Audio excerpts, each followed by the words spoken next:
All right, so for the past couple weeks, we've been going pretty hard. Not gonna lie, not gonna lie, but yeah, we've been going pretty hard on the more like serious tone topics, things that have just been on my mind. Again, they're valuable, and again, this is what this space is for, to kind of talk about those things, talk about a wide variety of things, but rather than going to another week of a serious topic, I'm actually going to switch it up. We're going to talk about something a little bit more lighthearted today, and we'd love folks' input and insight on it. But yeah, today we are going to talk about Cayde-6 being mid as hell. Uh, and admittedly, I'm probably going to name something, the title of this to be something that's slightly clickbaity.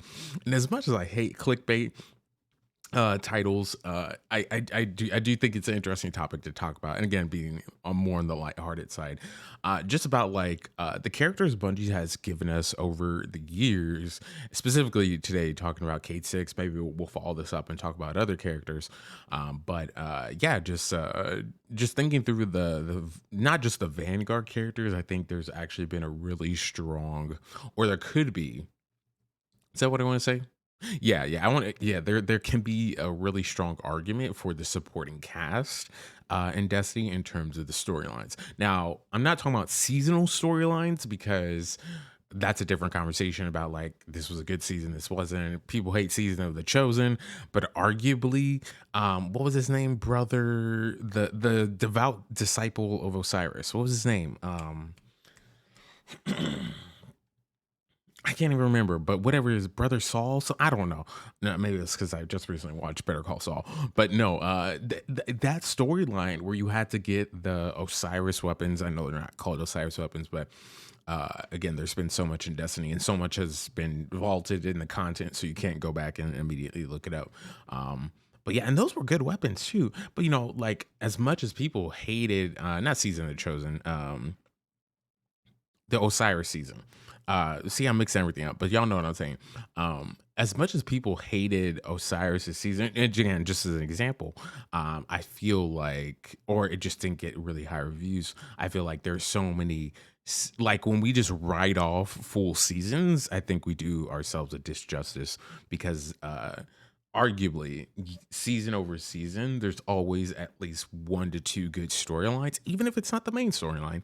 Um, just good storylines that like actually tell a solid story or just give us a really solid insight to the lore. And so when I talk about Cayde-6 being mid, uh yes, in part it is to be a little bit inflammatory, but it's a little bit also just more tongue-in-cheek, mainly because like when I've talked about it on Twitter and kind of got into some arguments, or I've talked about it on stream, and again, not like arguments, like true arguments, just like fun back and forth. um the one thing I keep coming back to is, for the significance of the character, I do, how do I put this? I do question the weight. Is that what I say? Yeah, yeah. I'll say it that way, and then maybe I'll rephrase it later. But I do question the weight of significance that we've given Cayde-6 just because he was a hunter vanguard, versus, again, we're keeping it lighthearted today. I'm not trying to go too deep, but I do question that, in comparison to the other vanguard characters, both minor and major. So the major ones would be obviously Zavala, rest in peace, Lance Reddick, as well as Ikora. And then, we have the minor characters like Shax, Saint 14, Soraya, so on and so forth. Excuse me. We are live and direct and working through a little bit of a scratchy throat right now. But yeah, just with the major and minor characters, all the storylines. I think the thing I want to tease out about Cayde-6, as much as I throw shade, and again, we're keeping it lighthearted today.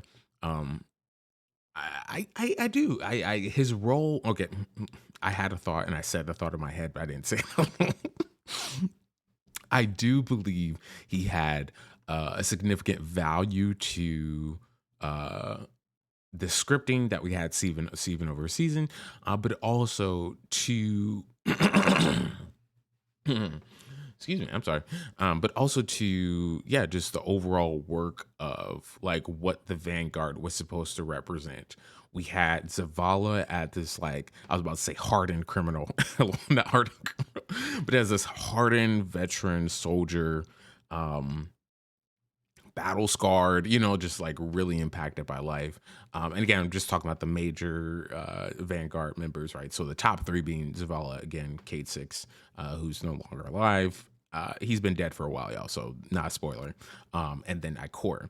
So yeah, Zavala, the hardened veteran soldier, general captain, grizzled by war, a little bit jaded by life because of his backstory with his wife and son, so on and so forth. You have Ikora, who is honestly like, and I don't think they talked about this a little bit in Witch Queen, but again, you have to kind of go into lore about it. But beyond being the warlock vanguard and being the person that everyone has to go to for aspects and fragments, um, she really is like dedicated to like I want to say like she's a researcher in kind of like the purest form. Like she does her best to be objective, and I guess that's why sometimes people label her as like cold or like unfeeling, a little bit stoic. There are moments in the narrative where she's like happy, and again, we're getting back to Cayde-6. But ultimately like she's invested in the research, she's invested in actually trying to like understand this universe that we're in. And so if Zavala represents like the militaristic battle arm of the Vanguard, Ikora is like psyops, intelligence research, like research and development, and really trying to like understand what are the best tools that we can use at our disposal. And so everybody has a value. And then Cayde-6, again, being the hunter vanguard, kind of is just in this weird space, right? Because he's not really militaristic, like battle scarred. He'll go into a fight and like have fun and do backflips or whatever. And also, he's not like a researcher. He doesn't have the patience to like sit down and like write a dissertation or whatever, right? Like he doesn't have that either. So you find this character, um, oftentimes being comic relief, but like in a space where like it wasn't pigeonholed. And I think that's the one thing that outside of this edition, you probably won't ever hear me admit again. But I think it has a really value to the story because even in dramas, again, think about like political, just any type of drama show, medical dramas or whatever, they have those moments of, I wouldn't say just comic relief, but they have those moments where like you can have a little bit of a levity. You can understand that people are human, that like people can be in the middle of a really violent war or like a really intense surgery that, the patient might not survive, but you can still have these moments where you show that people are human, have a little bit of, now, comedy sounds like really strong. Like if you were on the operating table with someone, like, I don't think you'd be cracking jokes. But you just have the ability to bring a little bit of that life to that space. And so knowing that Cayde-6 played that role, I think had value, absolutely had value, and you're not going to catch me saying otherwise. The one thing that I do think is interesting is when Cayde-6 character died, which was, it was Forsaken. I know that, y'all might know that, but Forsaken was a while ago. And and everything since the start of the COVID-19 pandemic, it's like time just feels weird. But like I know it was a while ago.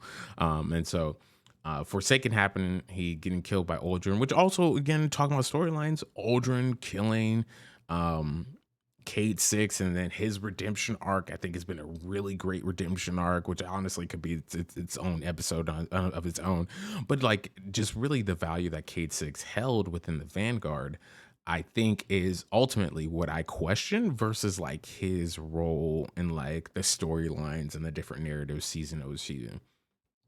Again, as I said before, him providing that levity, that like those moments of comic relief, those moments of like, hey y'all, like this is a serious moment, but like let's not, forget our friends. Let's not forget like we can still have a little bit of fun. The Cabal are invading the last city, and like, He's hold what was it? What was the trailer they had him in? Like he was like holding a chicken or something. He was at a bar drinking, and then like I don't know. He said like some catchphrase, and then he was like had like a chicken. I don't know. It was a whole thing. It's just like so you can see, that there are opportunities for that. But in terms of the Vanguard itself, that's where I gotta, this where I gotta push back a little bit, right? Just the sense of just like and again, we're trying to keep it lighthearted, but again, I think the main question I have in terms of the value to the Vanguard is that if you think about cutscenes, if you think about the lore, was showing up late to meetings, wasn't taking certain things serious that he could have been. Again, like maybe he wasn't the strategy guy. Again, maybe he wasn't the battle planning guy. Maybe he wasn't the like, hey, let's do some research guy. I get it. It's not like literally. It's not. Oh god, I can't even remember who did that comedy bit, but I don't want to mess it up. But I'll just do a different reference point. But it's not like we're asking Shax with his same like 6 lines that he says in the Crucible. We're not asking Shax to like solve, like some, philosophical riddle or like some scientific formula. We're not asking Shax to do that. Why would we? That's ludicrous.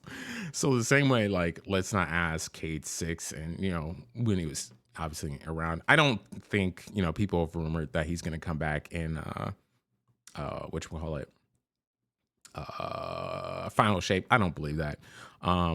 I think his character is permadead, and like I feel like there's been other characters that have disappeared or gone away, and then there always have been hints. Like that's one thing Bungie has been good at. Just to address this real quick, Bungie's always been good at is if a character died or disappeared or something happened to them, there's always been hint. Like again, Callus for instance, right? We're enough into Lightfall that I'm going to talk about it, but with Callus, once Callus disappeared, there always been these breadcrumbs in the lore, breadcrumbs in some of these cutscenes that like he wasn't dead, but they just couldn't find him. And then we got Season of the Haunted, where it was like confirmed like Callus, or at least the spirit of Callus was still alive, right? And so we were going through that, and then coming up to Lightfall, where we're like, okay, Callus actually was still alive. He was communing with the witness, so on and so forth. So again, whenever there's a character that potentially can come back, I'm convinced that Bungie actually gives us information. Well, not explicit information, but breadcrumbs that are actually telling us that hey, they're going to come back, or hey, they have the possibility to come back. So yeah, they haven't done that with Cayde-6. Also, there was an interview with the voice actor. I can't remember his name a while ago, and he was kind of essentially alluding to the fact that like, hey, like I don't have a contract with Bungie, so like if the key voice actor for the character is saying like, hey, y'all, they don't have me on contract, I'm probably not coming back. We should believe him. So, anyways, I think I'm getting off topic because ultimately I want to kind of land on the point of the question rather. Like I'm curiosity around like what brings so knowing all these pieces, knowing that there's value in a good story. Even if it's a drama story, you can still have I think about Grey's Anatomy, and it's technically a drama. Again, I know we're mixing genres here, but Grey's Anatomy, a medical drama, cutting people open, serious surgeries, life-threatening diseases, all these different things. But also they have their moments where they're just talking about love, or they're talking about like somebody tripped on their way to the ER or whatever, right? They have those moments where they still have those moments of comedy and levity that like bring you back to like, okay, these are like real life people. And so I think the narrative team at Bungie has done a really good job of having Cade when he was around, but also having other characters. I think Crow has kind of taken that role. Amanda Holiday also had some really decent lines in that realm as well. R.I.P. Again, it's been several weeks now, but R.I.P. to Amanda Holiday. Again, I don't think Amanda's coming back, but if she did, that'd be cool. I'm trying to think about Shax is purely just comedy.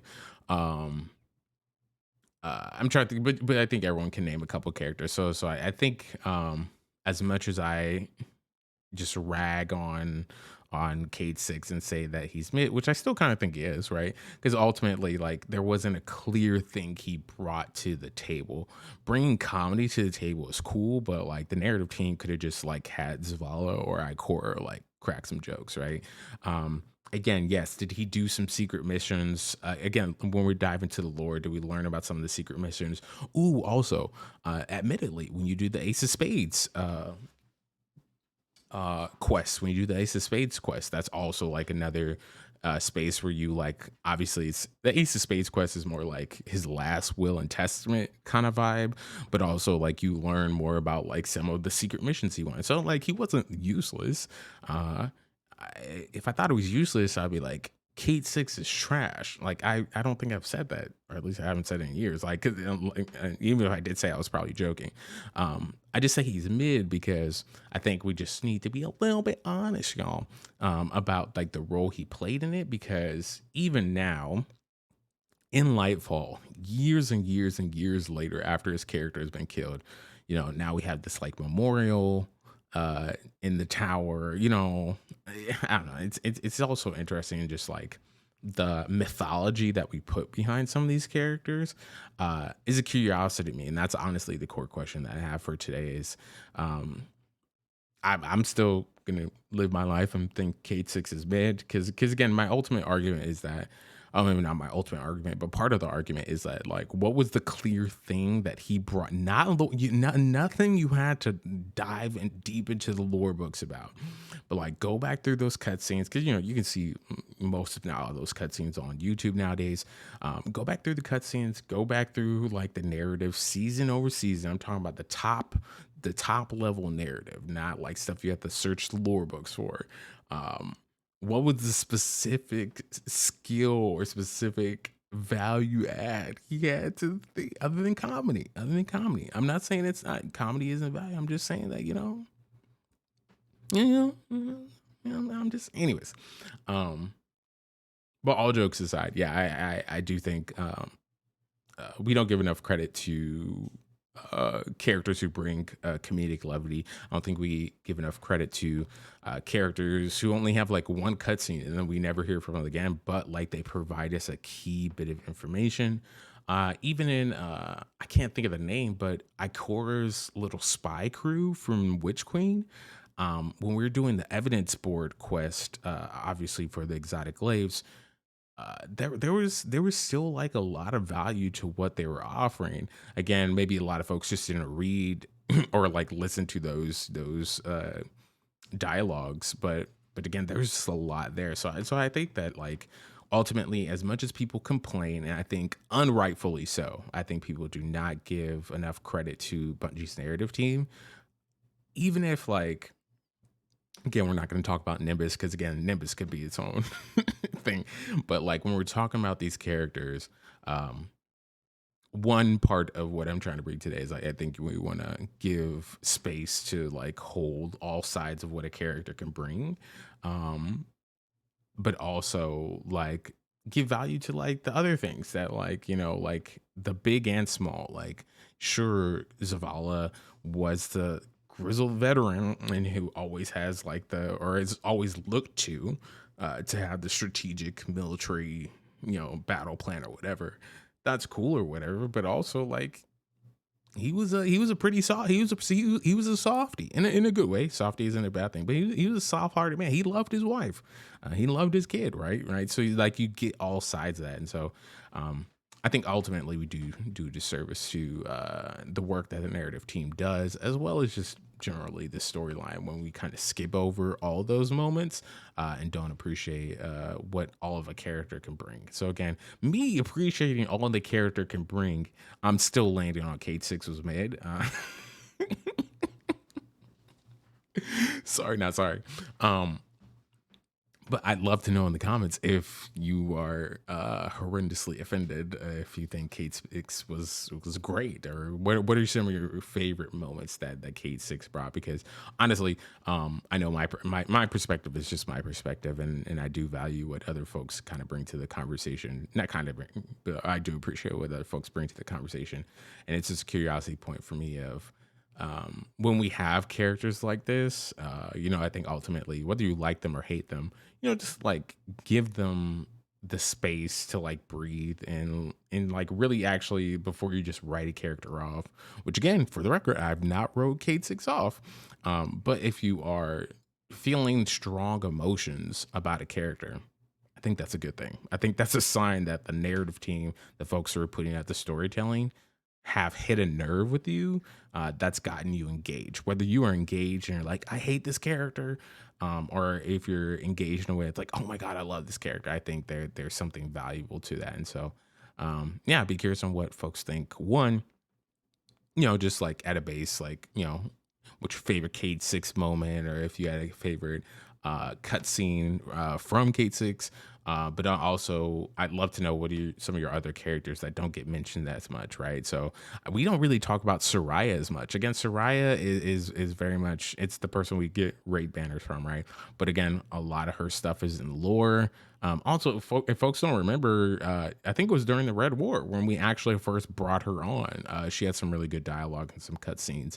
Um, so obviously, not talking about Zavala or Ikora or Shax or Saint, or yeah, I guess Shax or Saint 14. But yeah, what are some of those like quote unquote minor characters in the Destiny storyline that really like get you engaged or that you think just don't get enough shine as you think they should? So um again, this is my take. A little bit more lighthearted today, just talking a little bit more about the characters in the Destiny 2 universe. But we'd love to know your genuine thoughts on how the characters land for you and how that experience has been for you. However long you've been in Destiny, whether it's been 2 days or 20 years. Destiny has been out 20 years, but however long, would love to know your thoughts. Looking forward to reading your comments and hearing from you all soon. Peace.